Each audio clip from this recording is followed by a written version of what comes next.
So what our goal today is to share with you, not only do we care about your journey and your story, but there's a lot of other people in our community that want to hear it as well and they want to support you. So we're going to start with Ekta from the Small Business Administration. She's going to come up and share some really cool things that most of us probably do not know that they do.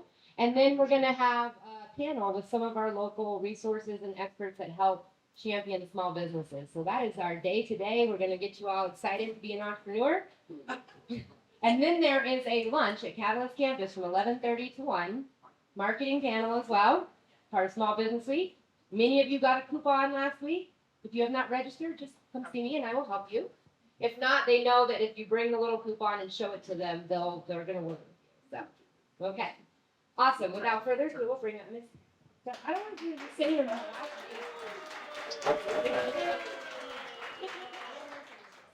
Marcoulier. Marcoulier. Yeah. All right. Happy Small Business Week, everyone. My favorite time of the year. So I'm really excited. I had this up for you, Jonathan Liebert, because this is your big week. This is your Super Bowl. Yours and Pikes Peak SBDCs. So just wanted to start there. But I also have it on my website. That's really weird.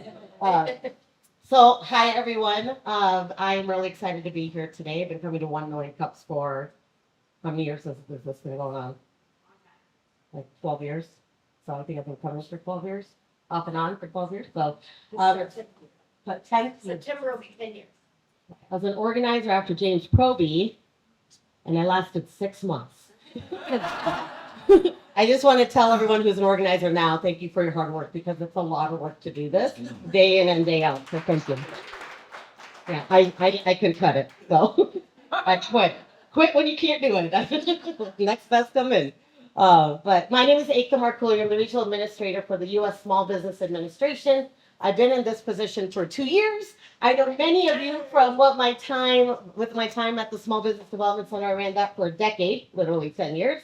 I made sure I made that 10-year mark before I left and took this appointment under the Biden-Harris administration 2 years ago, which was an interesting change of events. Let's just say that. It's interesting to go from being all local to being on the Fed side, and now I cover 6 states. So Region 8 is Colorado, Montana, North Dakota, South Dakota, Wyoming, and Utah.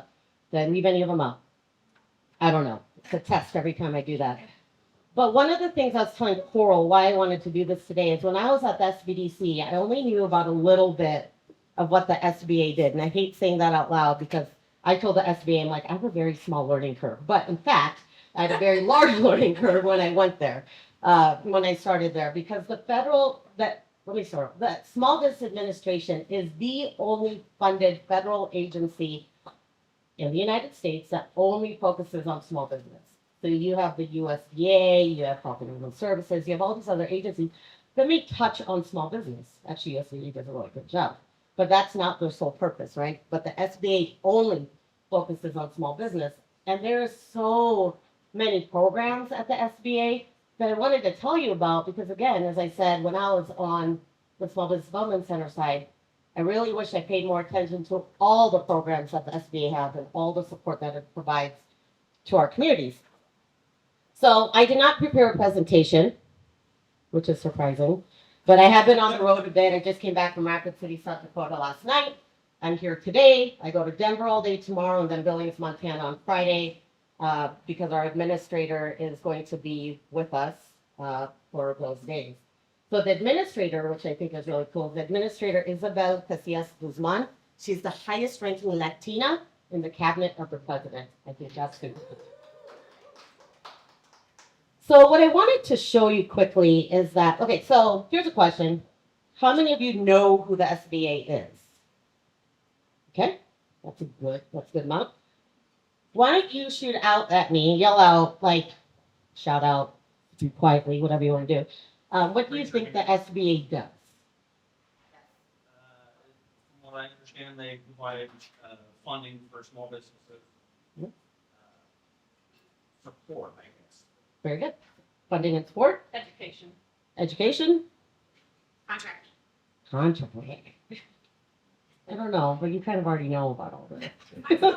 Okay, thank you. Keep the conversation alive. All right, so what else? Anything else? All right. Well, the first thing I want to start off with, because that's what we're going to end with today, so it'll be a nice little closer to my spiel here, is that the SBA is really proud of the partnerships it creates on the ground in our communities.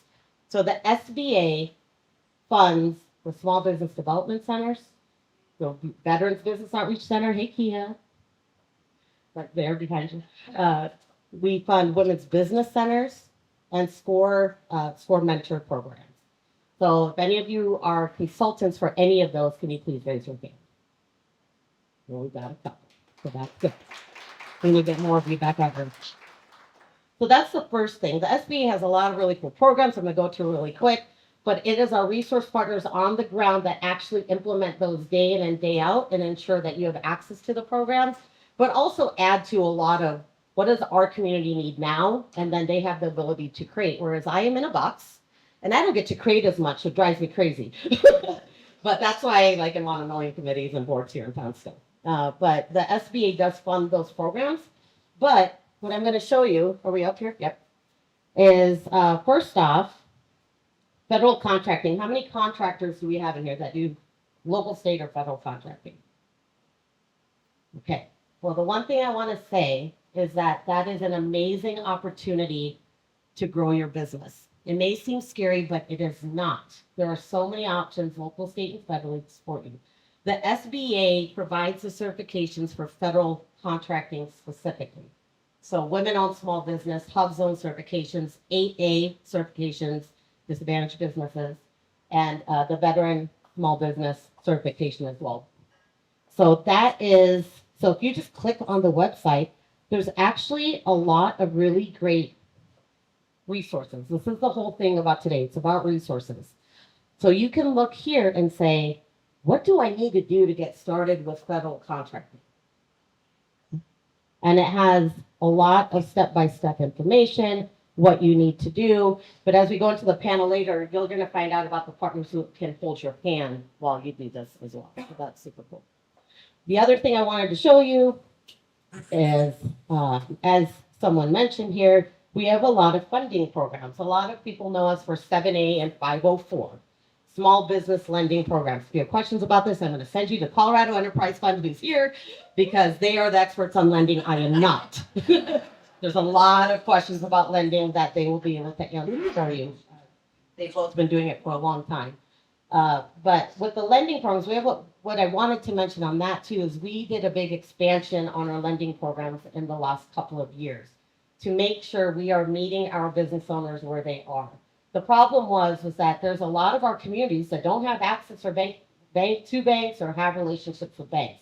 And during the pandemic, a lot of small business owners went to fintechs, online banking. And Becky and I don't like those, right? Because they have high interest rates and they don't actually give you the guidance and technical assistance you need to be successful with that money and be able to pay it back. You never want to default on a loan, because then you are screwed for life. Perfect answer. You do not want to default on a loan. Now, there are some options to get you back out of it, but you don't want to default on an SBA loan. I'll tell you that right now. And then, Becky, we can go into that more on maybe another panel. We can do one just on lending. The other thing that I thought it was important to mention about the SBA, and then I'm going to close out on a lot of dollars that are coming to our states right now, is that the one thing I didn't realize when I was at the SBDC was how many programs the SBA actually runs. So when I was at the SBDC, I was like, okay, there's the administrator and then there's the SBA. We're the smallest agency of the federal government. There's about 3,000 of us nationwide. That is not a lot for the 17 plus million new startups that started during the business boom of the last 3 years, plus everybody else that's been in business.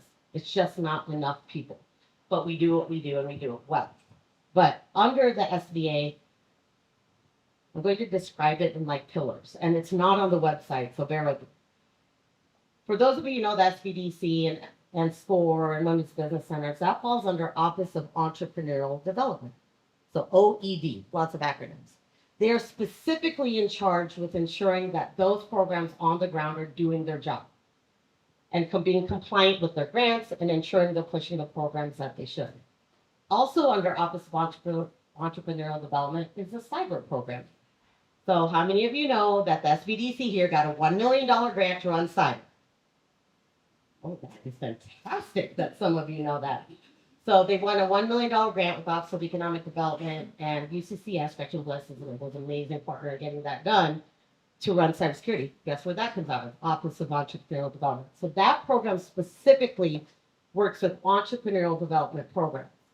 But there's also Office of International Trade. So if you're a big focus of that is exporting. We have lending programs just for those that are exporting. We fund Office of Economic Development here in Colorado with a program called the STEP grant. That grant is a matching grant with your business if you want to go overseas and promote your business. So a good example is Denver Beer Company. Back in the day, before people knew who they were, they actually got a STEP grant from us. And then they learned how to sell internationally, and we connected them with partners and the right contacts to make them be successful. So it's called the STEP grant, and every year Colorado gets a STEP grant from us. We also have the Office of Innovation and Technology. So how many of you have heard of SBIR grants, Small Business Innovative Research Grants, or Small Business Tech Transfer grants? I mean, you should. You want an accelerator. So those are grants that you get to support your research and development in your company. Some of them are in partnership with universities. Those are STTRs, Technology Transfer Grants, and some of them are SBIRs. Those are, you go through phase 1, phase 2, phase 3, hopefully, and then hopefully phase 4. It gets pretty complex when you get to phase 4, but that's the whole point. Basically, it's like if you make some kind of innovation and you need help finding money for research and development, that program helps fund that and then provides you technical assistance and support to actually commercialize or sell that product to the government or to in the commercial space. Really cool programming. That program also just funded, it was announced 2 days ago, the Catalyst Campus again. So Catalyst Campus just received another phase 1 grant under our accelerator program. So we do have some grants, we do have some programs, but it is usually for tech in those ways, or international trade. We also have the Office of Disaster Recovery and Assistance. So, how many of you have been here during fires, floods, or the pandemic? Everyone should raise their hands. Well, the SBA put out billions and billions, trillions of dollars, I should say, into our communities to support your small businesses. How many of you had an EIDL or PPP loan? It's okay to raise your hand. A lot of you did. It's okay to admit it. Because that loan was supposed to help you bridge the gap and support your business so you can get to the other side. The PPP loan was that Paycheck Protection Program, right? That became a grant if you actually use it to pay your people, your employees. It's about workforce development, keep your people at work. So the SBA comes in when it's a federally declared disaster, but now also locally rural declared disasters. So we added that to the mix. Yeah, you know about that well. Where we come in with FEMA and other disaster resources to help your business and you as an individual. It's the only time SBA lends directly from the agency. Otherwise, you always work with banks or partners like Colorado Enterprise Fund. It's the only time. But that disaster relief program is one of the most amazing programs. At any given time, you can pull up a map and there's like 1 million disasters that have been declared. We get a lot of drought. My region, Region 8, a lot of drought declarations. So there's a lot of funding for agriculture and farming when it comes to drought. So that's another program that we have. So as you can see, there's a lot of different things that the SBA does. It's always good to ask and say, hey, I'm kind of wondering if you do this, or where can I go for that? And our job is to make sure you know about those programs, where you can go, and then, or shovel you over to Proby or Jonathan or Becky or the SBDC or VBOC or 1 Million Cups so you know where to get that additional help. How am I doing on time? I'm at 12 minutes. How long do you want me to go? I can go for a while. 6. Okay. I'm gonna show you. 2 more minutes. So I'm going to show you really quickly a couple more websites, maybe 3 minutes, minute each. If you're ever wondering what the numbers for Colorado look like, we have a department. It's actually parallel to SBA. It's not under SBA, but they're called SBA Advocacy. They actually work with our business community before something becomes the law. In the SBA, we have an ombudsman that after something becomes law and you want to complain, that's who you go to. Right? So it's a before and after thing, which is super cool. But they also put out a lot of numbers. So we've got the 2023, so it's always kind of a year behind. But you can see in Colorado, 684,000 businesses, 99.5% are small businesses. You can pull these numbers at any time. A lot of you do presentations. A lot of you support our community or talk about Colorado. So these are really great places. This is a really great way to find those numbers really quickly. Another one they just came out with was metropolitan areas. You can look up Denver and Colorado Springs specifically for Colorado, and you can see specifically what Colorado is looking like. And I like how it breaks down by number of employees, what industries. A lot of times this layers really well with Tatiana Balin's economic data. If you know her data, the top hiring industries layer really well with this. We've talked about that for years and that we should actually layer it together and see what it looks like, but we've done a little analysis. And you can see how many women-owned businesses. We're almost at that 50%. Come on, ladies, we need to get more of us in here so we meet the national average. But I'm really proud of where we're at here, veterans, and so forth. Finally, I want to close with one thing, the Investing in America agenda. So we have, through the administration, put a lot of money into our communities to build the United States back, to build manufacturing, to onshore production. So we are not reliant on our foreign partners, right? Really, really, really important. We saw supply chains break during the pandemic and they're still broken. So we need to work harder. So we have billions of dollars coming into our states to help with infrastructure, technology, chip making. Inflation Reduction Act has research and development tax credits, guys, helps with Medicare, all sorts of stuff. And it is money that you need to, as a small business, try to get in on.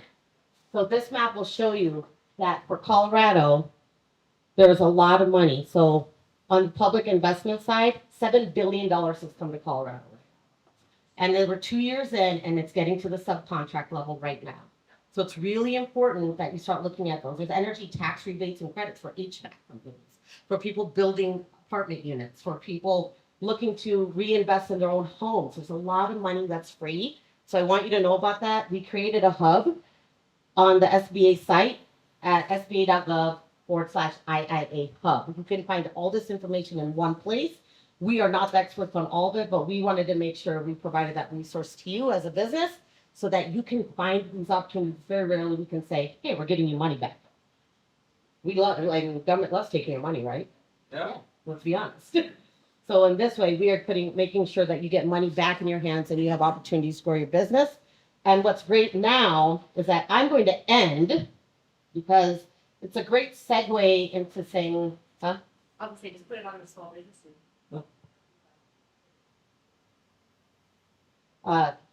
it's a great way to end here because this was a lot of resources I just provided you. I am here every Wednesday and I do office hours right here next to Coral's office. And actually some other days as well when I'm not on travel. I like to get out of the house and I work here. I have a little bug banner so you can see when I'm here and ask me any questions. I've been around in this community a long time. I'm still on the Workforce Development Board. I've been on the BDB board, the Social Impact Board. I'm on the Racial Equity Fund Advisory Group with these guys over here. I'm on the Pikes Peak State College Business Advisory Board. Come to 1 Million Cups. I'm involved with a lot of things in the community, even more so now than I was when I was running SVDC locally, because I miss you guys. So I do, and I miss being just local. So I sit here and I help answer questions because I still know what's out there. We just formalized the national agreement with the National Association of Workforce Boards. Our friend Lisa Ann McNew is the chair of that. So like, why not bring workforce to the equation for SBA? So there's a lot of national work being done on that now. And of course, locally, we are helping with apprenticeship programs, for example, and things like that. So any questions like that, any opportunities, any support you need to bring on employees and help pay for them, we know about that. You know, there's a lot of money out there. Let's help you. So next up, what's cool about all this, there's a lot of information about how do I get there? How do I get prepared for all that? Well, that's through our resource partners. So I'm going to hand this over to you, Coral, and you can bring up the panel. Yeah. Oh. I have to give Aisha a huge shout out though, because we were talking about doing this, and on Monday morning, she sent an email out and said, "Hey, who can join us to talk about the resources we provide?" And I just want to tell you, just to show you how much these people really care about supporting small business, that they had a 2-day notice and they said, "I'll be there." And they're planning a huge event today, some of them. So I'm not a hype man like Brandon, but like someone do some music and we can call them up. So we have Kia Palmer here from VBOC, Veteran Business Outreach. Just so you know, David from VBOC office hangs out here on Tuesdays. So if you ever want a question, he's here after VetNet. We have Jonathan Liebert here from the Better Business Bureau.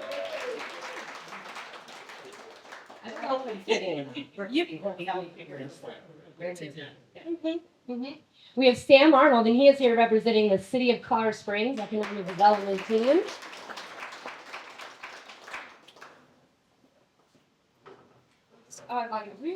Then we have Tara Rupp. She's our strategic librarian for business. That's all. She specifically helps with small business resources. And we kind of have a surprise walk in here, so we're going to bring him up. We're going to Brandon Howard from the FPDC. And as you guys talk about stuff, we'll pull up your websites to help. Oh, so there's. All right. So I'm gonna do a little hype Yeah. for action and innovation. So Yes. the year of AI, action and innovation. Talk about innovation. These are 3D printed tops, and inside of them is an NFC chip. Yeah. And when you touch it to your phone, you can actually get the full run of show for Small Business Week and buy your tickets when it comes to that. So I'll leave a bunch of them back here on the table. So action and innovation. What's So the you chip cannot brand? spend And it will not read while you spin. Just read. Yeah, like, picture it like That's right. They're really good spinners, though. They're they do, yes. really well. And this is not an exhaustive list of resources, of course, but this is a great group of people. And also to show that none of us out here is working like alone. We all depend on each other. Like Aika said, she goes to Colorado Enterprise Fund for questions on lending. So if one of us doesn't know an answer, we know who we can send you to. So since we have 35 minutes, we're going to do something real quick. I'm going to go down the line. I'd like you to just share who you are, what your organization is, and maybe share like your top 2 or 3 resources that you do to support small business. And that might take just a few minutes, like 15 probably, and then we can open it up to questions and see what everyone wants to ask you. So, Kia, since I called you up first, I'm going to start over here. Thank you, Coral. So my name is Kia Palmer. I'm the director of the Colorado Veterans Business Outreach Center at Mount Carmel. That is mouthful, so you will hear us say Colorado VBOC. We service, I say military connected because it's not just veterans. We also service active duty, National Guard, reserve, military spouses, as well as family members. So we help you start, grow, and recover your business. That means like our disaster recovery team with the SBA, we work directly with them. So if you have been or have experienced a disaster, we can assist you with that as well. One of the main programs that we are starting is our Equity Symposium for Veterans and Contracting, because most of our veteran business owners are minority, women-owned. They may live in a hub zone. So we have some great partners that are helping us provide experience so that you have some past performance. We have a partnership that we work with the Colorado Apex Accelerator to make sure that we can help you navigate through bid match and everything else. But another one is our Access to Capital Workshop Series, where we work with our partners as well to provide different options for capital. So we do have some more events coming up. Colorado VBOC does cover the entire state of Colorado, so you will see us here, there, and everywhere. But just know that we're also bringing in resources that are statewide that may be on the western slope or maybe up in the Denver Aurora area that you just did not know about here in Colorado Springs. And we are based here at Mount Carmel with the satellite office at the Catalyst Campus for Technology and Innovation. David, as Coral said, is here every Tuesday after VetNet to do business or business hours. But we are also available at both locations. Oh, thank you. Good morning, everybody. My name is Jonathan Liebert, and thanks for being here today. I am your BBB CEO for Southern Colorado, and I'm also your local representative for Colorado Springs. I'm on the State of Colorado Workforce Center Board. So workforce is a big topic of conversation right now. So if you ever want to talk about workforce, I am the one to chat with for you. I'm also the chair of that board. So we're actually start meeting meeting today. So we have a meeting coming up now. But a couple different resources I want to mention to folks, and there's three I'll talk about quickly. The first one is Small Business Week that you kind of heard about. So Better Business Bureau, along with Brandon and the SBDC, and also Jana at the Chamber and EDC, have teamed up to bring you this event. Every year we've done this. And Aka, I'll tell you, it's like, I miss not doing it with you. I tell you, we've done it Right. for years. Not everyone can be me. Damn. Damn. All right. Well, No, but we've been doing this this is year 12. Yep, I think. that's right. Yeah, we've all been doing this together. That's right. So this is a big deal. Small Business Week is a big deal. This is the largest one in the state of Colorado, and probably one of the larger ones in the U.S. I think they can probably give you specifics on that. But this is definitely just a cool thing to do to promote small business. We want to celebrate all of you. We want to provide resources, education, connectivity. I mean, there's all kinds of stuff that can come with this. And again, this is just one time a year, but we do this all year long usually. So Small Business Week is a huge event that we put on. And again, we had the kickoff on Monday. A lot of great finalists and award winners. You should definitely be thinking about applying for those awards next year, near that. So make sure you get plugged into that stuff because you're going to get some really good resource and visibility from it. Resource number 2 is the Better Business Bureau. So we have the process of getting businesses accredited. Here's why that's more important now than ever. And it's this, and I think you all kind of know, people are a little bit grumpier than usual, right? Your customers are a little bit grumpy. Yeah, right, just a little bit. And there's a lot of reasons in that, but the one I want to focus on the most is that people do not trust as much as they used to. We are in a trust decline right now in our country. It's the lowest it's been in decades, and that's a problem. And so, and that goes for everybody, right? That goes with, there's just lack of trust in everything. But specifically, when we talk about businesses and lack of trust in business, when people ask you what you do, and if you're great, you can say, here's what I do, and I'm awesome. And about 10 to 20% of people will believe you. The rest of them do not. So it's about third-party verification. So accreditation is one form of third-party verification. Customer reviews are important, all those things. So you got to think about that and make sure you're putting as much information out there from a third-party site that's giving you information, reviewing you. So that way consumers will trust and build that credibility with you. And then the last point I want to just kind of point out is that we also do a lot of work around social entrepreneurship or purpose-driven initiatives. And here's what I mean by that. The number one consumer in the United States are consumers that want to buy from a business or work for a company that has some kind of social or environmental cause. So people get it. You're a business. You're here to make money. They get that. They're all asking this question, and it's kind of like, well, what else you got? Because everybody else out there is a lot of competition. It's like, how are you different from this other business? And if you're providing some kind of value add back to your community, they're going to buy from you. You can there's research that shows people will pay more for a service or product if you can back up the social or environmental good you're doing. So we do free training, education on that. We work a lot with Brandon at SBDC over there as well. So check out our free, every month we do something called Introduction to Social Impact at Better Business Bureau. It's on our website, BBSC for southerncolorado.org. You can check out a whole bunch of free stuff there, but I wanted to make sure I highlighted that as well. Thank you, everybody. All right, good morning, everyone. My name is Sam Arnold. I'm an analyst with our city economic development team. And the main goal of the city economic development team is to really support businesses of all sizes, but especially small businesses in our community. And we do that in a number of ways. One of the main ways we are able to do that is because local government and local organizations oversee some of the permitting and licensing processes that are in town, as we try to eliminate any of those barriers that you may run into to running your business. So you can always call me or our office anytime you're running into a problem. If you're doing a commercial remodel or something like that, and you have a problem with the regional building plumbing, review and inspections, things like that. We're here to help you with that, get you through those hurdles as best as we can, because we want to see you guys grow your business, open your brick and mortar shops, and do that with ease and simplicity. But other ways we want to help out as well, and other resources that we provide, and I've got some resources in the back, is some of our COS Open for Biz roadmaps. Those are a roadmap that can tell you how to open your business from start to finish, and then along with that, we have our permit partner portal, which will help you understand what permits that you're going to need to operate your business. These are just a couple online tools that we have and provide just to try to ease those interactions with government, because let's be honest, sometimes dealing with local government can be a bit confusing. It's a little bit weird. We have, utilities, and regional buildings is its own entity, and we have us and so many organizations out there that we work with regularly, and we want to make those interactions with small businesses as simple as possible. We don't want it to be a challenge to open or operate a small business. And then just one other plug I'll kind of tie in real quick is right now we have a mayor who is a former small business owner himself, or a current small business owner, I should say.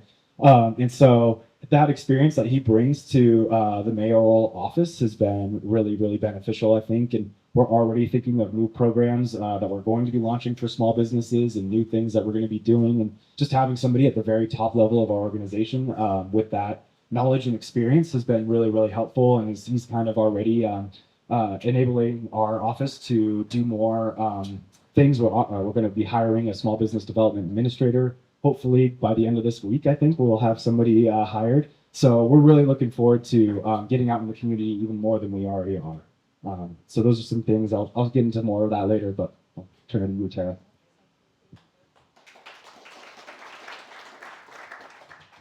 Hey, my name is Tara Ruff, and I'm the business librarian at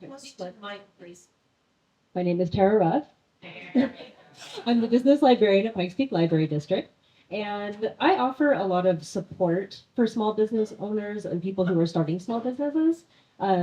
I would highlight the big things that I work with people on are research. Obviously, library, you do research. I like to meet one-on-one with people, and we can do some just kind of getting started research. We have a lot of databases that can help you do market research, where you maybe would want to start your business as far as location, what kind of businesses are good in the area, things like that.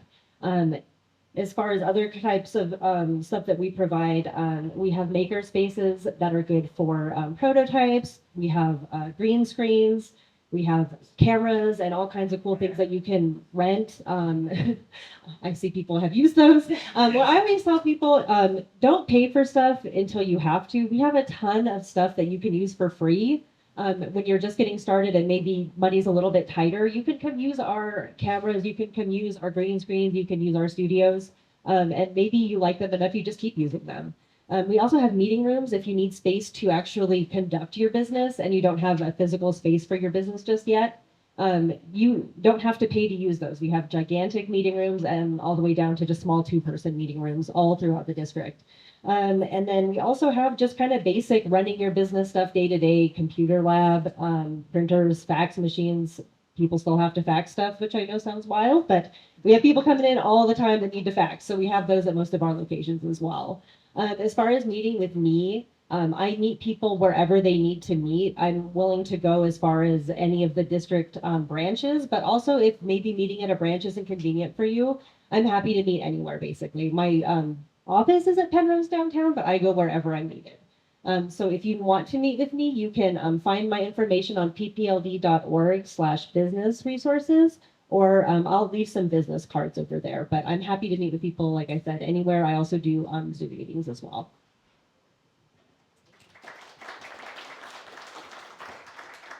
Hello, my friends. Who's excited that it's Small Business Week? Yes. I clearly am excited. This is like our Stanley Cup Finals, not our Super Bowl, because the Super Bowl is one event. The Stanley Cup Finals goes over a period of time, and that's the way I kind of equate this in my head, is that we have a series of events that are available for folks. So my name is Brandon. For those of you who don't know me, I'm at the Pikes Peak Small Business Development Center. I actually was speaking at the Eastern Plains Chamber this morning, which is why I was late. We're actually a member of all 9 chambers in El Paso and Teller County. So we actually collaborate across the board for the Pikes Peak region. I can only imagine covering, 27 counties, Jonathan? And 60, or how many counties are in the state? 72? I don't know. I can only imagine what you guys deal with being that broad. I only cover 2 counties and it's tough. But what's really neat about SBDCs is we're pretty much in every county across the whole United States. We're even in Puerto Rico. So I've been working on my Espanol. So maybe one day I can go to Puerto Rico. But what's really cool about that is you all probably know a friend or a family member who owns or thinking about running a business, and they might not even live in Colorado Springs. That's okay, because we're still a resource for that friend or that family member pretty much anywhere you go in the country. So when we have soldiers come in or some airmen come in and see our what we do, there's still a resource for them when they go back home. So that's what I love about working for the SBDC network. The SBA is very generous to support the work that we do, and we just pour into this community. We have over 50 consultants on our team, and we really lean into a couple things, cybersecurity being one of them, business plan being another. If you don't have a business plan, you should probably come see us. We have plenty of workshops and consultants that can help you with that. So that's really what we lean into. But if you've been at SBDC, you know, we're kind of like a catch-all for a lot of things. So that's it for me. So there's a people, right? Does anybody here feel a little overwhelmed with all the how to get in touch? I will let you know that I have a list of all their contact information and the links to all their little things. Not.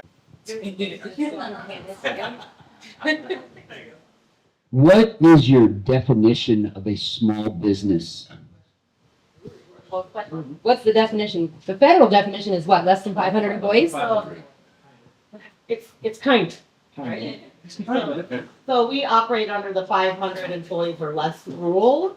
Right. However, it changes by industry as well. So there is a page on the website. Like, think about it, like, if you're in an industry that you don't need a lot of people doing the work, the barrier for small business might be lower. So you might have, like, technology type businesses that they define it as 230 employees because you need a lot less people doing it, right? But if you have, like, a service industry, it might be 625 people in your industry that consider small business. But I guess as far as like SBA programs and who they apply to, 500 or less is kind of our definition. And agree that I know that's the official definition. And just for like the Better Business Bureau, our definition, because 95% of our 2,000 accredited businesses are 10 or less. So for us at BBB, it's probably around that size. But we have totally get that like the 500 is the official definition. If I could start with Mr. BBB, but anyone else wants to jump in, that'd be great. BBB CEO. it's his father, okay? A BBB senior. I operate a landscaping company, and for us, we're starting to transition to staffing is more of a problem than sales. What can we do as influencers in the Colorado El Paso greater community to help promote? And I know it's layers and layers. How do we help promote a healthy workforce in our community over the next several years? No, that's a really good question, and you're asking. There's multiple layers to that. You're totally right. I mean, and you said healthy workforce too. I think that's a big thing. And then again, there's a couple things that kind of go into these answers. So culture is king. It always has been, but culture is more important than ever. So people are looking for a solid work culture. They want to be obviously treated with respect, and they want to be treated from an equity standpoint. They also want to make sure that businesses are focusing and talking about mental health. Mental health is a big thing right now too. We are in a mental health crisis in our nation at the moment, and so employers that are able to engage and again, you don't need to be a therapist. You just need to know where the experts are and just be open to the conversation and telling people go here, versus I don't want to talk about it, I don't want to deal with it. That's not good. That kind of feeds into the culture. So workers right now, I mean, they definitely are looking for for money for that job, and that totally makes sense. But a lot of the conversations I'm having with people it's really about that culture. So what's going to set you apart from other landscapers or other competitors, right? And again, price is important, but it's also going to be about what's your reputation, and that's online. But it's also, as I talk to people in the community, we all know this is the largest small town there is. People kind of know. They know if it's a good culture. They know if people are treated with respect. They know if there's some other thing that you're doing in the community too. I think again, when I go back to that social impact comment, people want to know, okay, cool, I get that you're making money. I understand we got to make a profit. I get all that. What else are we doing? People want to be part of something that's larger than them. So if you're doing your regular business making money, but you're also connecting to, I'm gonna help vets. I'm gonna help hire vets. I'm gonna help give back to veteran causes. Whatever the cause is for you that kind of speaks to you, there's other people out there, I guarantee it, that's going to call them to come and work here. So then it's about, I want to come do this job because I got this skill or expertise, but I also appreciate the mission-driven kind of piece that I'm doing this work for this cause. Every day I show up, I'm making a paycheck, but I'm also helping somebody else get better, get healthy, or do something else in the community. So culture is a big chunk of that. Can I add one thing? Go ahead. One of the resource partners that we work a lot with is the Workforce Center. If you have not utilized the Workforce Center, I highly recommend it. A lot of people think, oh, it's just where I go to apply for jobs, look for jobs, or so forth. But they work directly with the employers to provide workshops on exactly how to build culture, on, oh my goodness, they do research. And I love the library business tools as well, the databases as well. But the Workforce Center can actually run a report in your industry and let you know what the workforce looks like. We utilize that in assisting our clients with developing their business plans and so forth if they're looking to grow, because they can tell you if your salaries even match what's current right now in your industry in this particular location by city, by county. They can let you know what you're up against as far as your competitors and what they're paying, what their staff size look like. So regardless of I won't say regardless of, I'll say fully encompassing your question, do some research and also see if you are matching benefits and salaries or hourly pay for your competitors, in addition to gaining the access as an employer to take the classes, speak to them one-on-one, but also in your job postings. Are your job postings directly matching the positions that you're hiring for? How are they written? Where are you advertising them? Because that plays a big part in finding I won't say quality workers, but workers that are directly aligned with what you're looking for as an employer. So the Workforce Center, if you've not utilized them, definitely I recommend utilizing them. But also resources here, for example, I'm with the DBOC. We service our military community as far as the small business owners.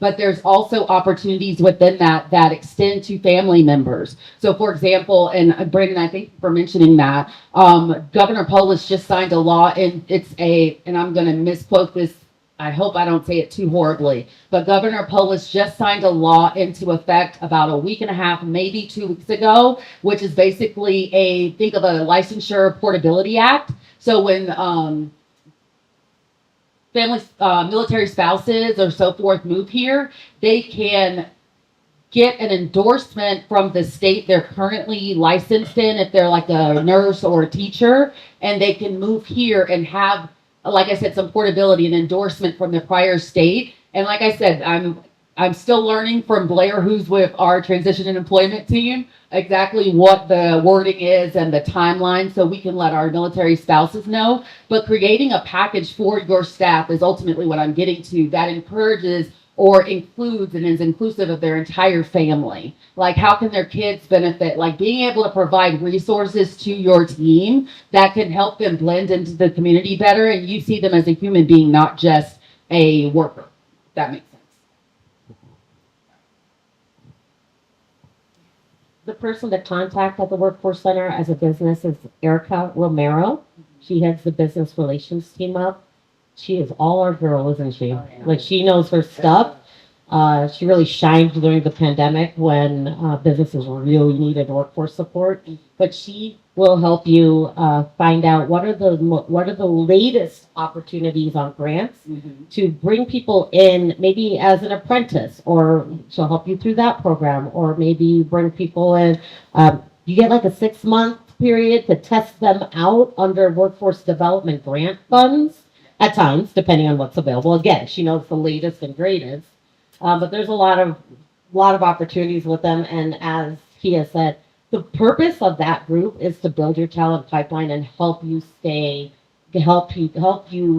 bring in employees that want to stay with you. There's a lot of incentives as well to hire veterans and justice-involved citizens and things like that. And they are the experts on all of it, and they do a great job. The final thing to add on that is, as a business, make sure your job descriptions make sense. There's a lot of templated job descriptions that go out there, but don't make sense for the job anymore. So if you're looking for someone with special skill sets, put that in there.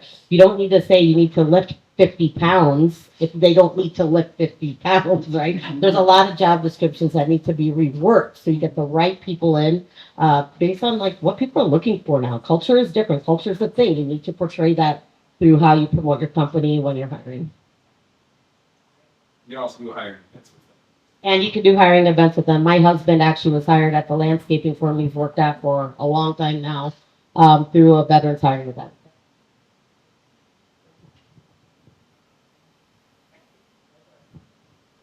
Oh, okay. Just wanted to make sure I wasn't stepping on anybody's So I don't really have a question, but with Tara, I just used the Makerspace for the studio and just recorded a video, and it was fantastic. I shot the video. Roland was the one that helped me with. I love Roland. Yeah, I do too. He shot it. He helped me edit the video, gave me suggestions on things to put into it, stuff to take out. It was really easy. I mean, it was a little complicated for me because I don't like being on video, but You bring up some good points because I don't know that I made that clear. You're not just thrown in there and like figure it out yourself. We have people who will assist you. You're gonna have people who are pros at editing, pros at using the equipment.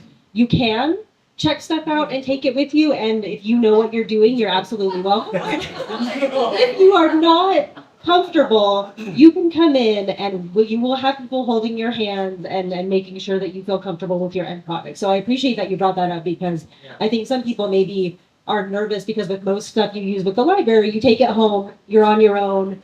Not so with the studio, not so with the green screen. If you come in and you need help, we absolutely have staff that are trained and will help you every step of the way and make sure you get an end product you're comfortable with. And I just did it yesterday. He was, like I said, he was fantastic. Yeah, Roland's great. Oh, yeah. Especially the video editing.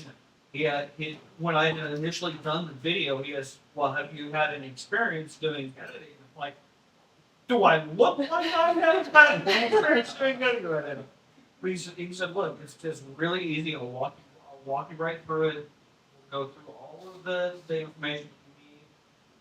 Put in stuff, take stuff out, edit audio. He was fantastic. Well, I just had a question. So I'm not like the best computer savvy person. I would like to maybe sit down with somebody to try to go over like on how I can go over with like grants and stuff like that. Would it be one of you guys that I would speak to, or would it be kind of somebody else at the table? You can make an appointment with me. I can give you my card and we can do that, absolutely. So first off, I'd like to say the Pikes Peak Library District was actually voted the #1 resource for small businesses in our community, and that was for a reason. And number two, if you actually, literally as I was driving here, our monthly publication or newsletter published, we actually publish about 15-ish grants every month. There's 2 really active ones out there right now. The Comcast Rise is one of them, and then Kia, you guys are talking through the, I'm sorry. CDBG. That's a $5,000 grant as well. So there's a couple of good grants out there right now. With that being said, we actually have consultants that specialize that as well. So you have resources up here that if you're looking for grant, and we're not just talking about nonprofits because that's a big reason people say, oh, I want to form my thing to be a nonprofit. And you're like, great, did you know that you can get voted out of your own organization? So you don't want to think that. But with that being said, grants are a big reason people like to be nonprofits, but there are plenty of grants out there for-profit business too.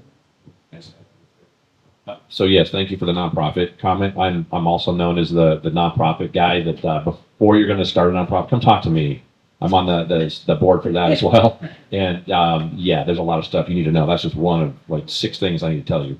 But the other thing I want to just add really quickly just is that the Comcast Rise grant, like this is a big deal for anybody heard of the Comcast Rise grant? Raise your hand. Okay, cool. So this is stuff, and I'm sure there'll be stuff coming out in the newsletter as well on this one. You're going to hear about it from BBB and from SBDC and from all of us. But this is a great opportunity for you to get the $5,000, but they're also going to do a technology makeover. They're going to also shoot like a professionally done commercial for you. They're going to give you mentoring and all kinds of cool stuff. So the applications you can turn in starting today. So today, May 1st to the end of the month, and that's it. They pick 100 people and they're done. So everybody in this room, if you're 3 years, your business is 3 years or older though, and you're 500 or less, then you basically qualify. So it's something to look for and apply. I mean, everybody should be applying if you're in that criteria. So mine is attached to his question with the library. I came from the South Florida Library, Palm Beach County system, great library system, but I have to say you guys are even better. You have so much awesome stuff we have a lot of limitations. So this is my question for you with using like your creation station or whatever you guys call it. Do you have limits of how often a patron can reserve that room or those spaces? There are. If you go to reserve the room, it has the limitations. They're not extreme. It's just the bigger rooms, like the big one at 21C, that is for like big events. That tends to just get booked out really quickly because it is a gigantic space. So people, like big companies, tend to reserve it pretty far in advance. The individual meeting rooms, I think it's like maybe once a week or something like that. But you can come in the day of, and if it's not being used, you're more than welcome to use it. They're all on the website with each individual room because unfortunately it is kind of different per room. And then as far as like using the maker spaces, I think that everything is individual by each maker space. So like the studio spaces, those again are similar to the gigantic rooms where they're just so popular that they do get booked out. I wanted to specifically mention that we have the one at 21C, which I think a lot of people use. There is one at the Sand Creek Library, which I don't know if that gets used as much because not as many people are down in that area using it. Please do use it. That is a really, really great library that I think is underutilized, and it's they just remodeled it within the past 5 years. It's fantastic. The makerspace down there is great as well. So if you are having trouble getting into 21C, consider using Sand Creek because it's a really great staff and a really great space. I want to plug something really quick. We were talking about nonprofits and grants. We have a workshop coming up for nonprofit grant writing. Please come to it if you're thinking about writing a grant, even if it's a for-profit, because I think the information can be really helpful just for the process of writing a grant. It's going to be, you would go to register through the nonprofit resources on the website, and I can show you where that is if you want to come talk to me after. But if you're getting serious about wanting to write a grant and you want some help with that, we have a workshop coming up. I believe it's May 7th. So come talk to me after if you're curious.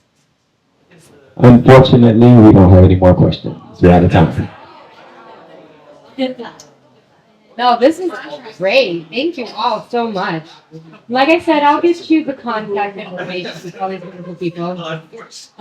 May is a big month, so definitely apply for that Comcast Rise grant. They want to give 100 grants in Colorado Springs. There's no reason that there shouldn't be 100. And Survive and Thrive, our application process also opened up for our 8-week program that has loan funding. We partner with the city of Colorado Springs. So big shout out to Sam and his team because they help with every step of that whole process. So I'm so excited you're all here. Happy birthday, Bebop. It's your 1-year anniversary. That's so funny. That's what, because I thought about it, I was like, it's coming. It's here. So now, if any of you are getting hungry, there's an amazing lunch that's happening in about an hour at Catalyst Campus. If you want to come over there, I'm gonna get you registered. But I want to thank all of these guys and girls. And it's gonna be too hard for me to do this by myself. But we have an orange 1 Million Cups cup for each of you for coming and giving your time today. So fill it up with coffee on your way out if you would like. Oh, I got you. Thank you for that. I know I keep them in the bags because it's still like a little, I don't know, COVID nervousness. Did you do it? I didn't count enough. We would like a picture for social. That's what we sitting. Oh, standing up. Standing. Standing. Taller. I'm taller than sitting. We'll carry it up. Brandon, lose your bag. Lose the